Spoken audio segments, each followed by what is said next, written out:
Well, March is Multiple Myeloma Awareness Month. The fight against the disease can be costly, and a local nonprofit is working to help patients right here in Metro Detroit. We're joined this morning by Melissa Antonczyk, Director of Patient Services for the Blood Cancer Foundation of Michigan. Melissa, thank you so much for joining us this morning. Thank you so much for having me. You're quite welcome. First of all, tell us what multiple myeloma is and how it's different from other types of cancer. Yeah, so multiple myeloma is a form of blood cancer. What makes it unique from a lot of other type of cancers is that this is a chronic lifelong condition that people have. So when you're diagnosed with multiple myeloma, you may go into remission for a few months at a time. Even when you're in remission, you're on medication for the rest of your life. So this is a big adjustment for people who have been diagnosed with it. Oh, absolutely, because when we tend to hear about cancer, when people are in remission, we think it might be longer than just a couple of months at a time. So I'd imagine not just a financial blow, but a real psychological blow for people. Absolutely.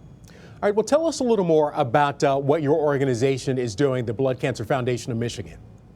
Yeah, so our goal is really to support not only multiple myeloma patients, but all blood cancer patients through a comprehensive, personalized kind of umbrella service. So we're providing emotional support, financial assistance, social support, and then disease education and resources for all patients who are enrolled with us.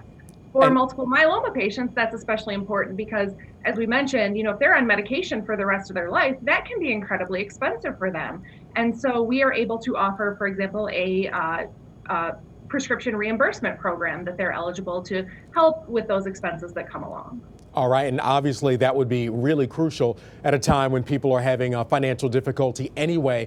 And you guys are asking for the help of the public. You guys have a campaign ongoing this month. Tell us a bit about the campaign and how we can help out.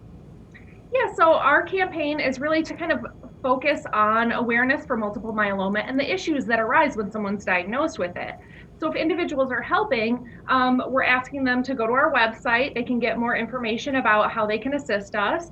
And for every $1,000 raised, that can actually provide up to 1 year of support for one multiple myeloma patient. So that's a huge help for them. Oh, without a doubt. I mean, that money really goes far. And you mentioned $1,000 can help a patient for an entire year. How many patients do you guys work with? How big of an issue is blood cancer in general and multiple myeloma?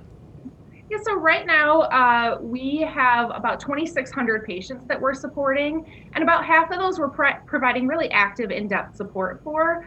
Currently, about 20% of those are multiple myeloma patients. Wow. And of course, final question here, COVID has had an impact on so many aspects of our lives. How has it impacted your organization and your patients? Absolutely. We know that COVID is taking its toll on everyone. For patients, it's especially difficult. We know that they have compromised immune systems, so it's especially difficult for them to get out and get that social and emotional support they would have otherwise gotten. They're hesitant to go to the doctors. They are struggling just as much with the financial expenses. So that's where our services are really especially important to them at this point. All right, well, we certainly hope to help out. You can help out at home by going to bloodcancerfoundationmi.org. Melissa Antonczyk, thank you so much for spending time with us this morning and letting us know about this real need in our community. Thank you.